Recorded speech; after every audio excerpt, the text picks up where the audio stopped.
गणरायाला नेहमीच गणरायाचं आगमन हे संपूर्ण महाराष्ट्राच्या जनतेच्या दृष्टीने एक आनंदाचा क्षण असतो, भक्तीचा क्षण असतो आणि ह्या भक्तिरसामध्ये अख्खा महाराष्ट्र रंगून गेलेला असतो. परंतु कोकणाचं एक वैशिष्ट्य असं आहे की कोकणामधली माणसं कुठेही राहत असली, इथले नागरिक कुठेही राहत असले तरी गणेशोत्सवाला ते आपल्या घरी येतात. अनेक वर्षानंतर घरं उघडली जातात किंवा सर्व मंडळी एकत्र येतात आणि सर्व कुटुंबियांच्या उपस्थितीत अतिशय प्रेमाने आणि अतिशय भक्तिभावाने हा सण साजरा केला जातो.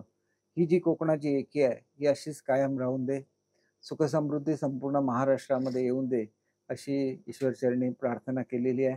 आणि पाऊस आता अति झालेला आहे, त्याच्यामुळे थोडासा पाऊस सुद्धा कमी झाला तर शेतकऱ्यांना दिलासा मिळेल, नागरिकांना दिलासा मिळेल आणि गणरायाचं दर्शन अतिशय आनंदाने सर्वांना घेता येईल.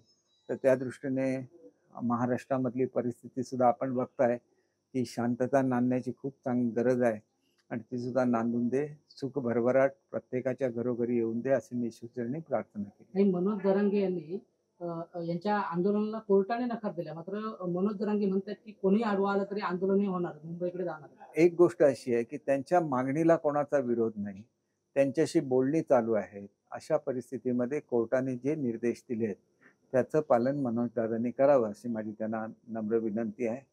कारण शेवटी हा गणपतीचा सण आहे आणि तो आनंदाने साजरा झाला पाहिजे, तर थोडंसं सहकार्य त्यांच्याकडून सुद्धा अपेक्षित आहे आणि ते करतील याची मला खात्री आहे. भाई मनोज जरांगे यांची जीभ वारंवार घसरताना आपल्याला बघायला मिळते. देवेंद्र फडणवीस यांच्या आईबद्दल सुद्धा त्यांनी अपशब्द काढले, कसं बघता?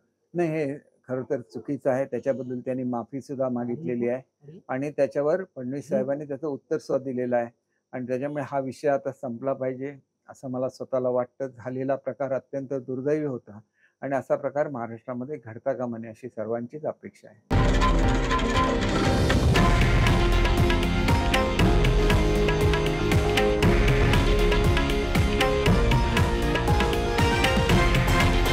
हे आहे देशातील नंबर 1 न्यूज नेटवर्क आणि आपण पाहत आहात TV9 मराठी, एकमेव.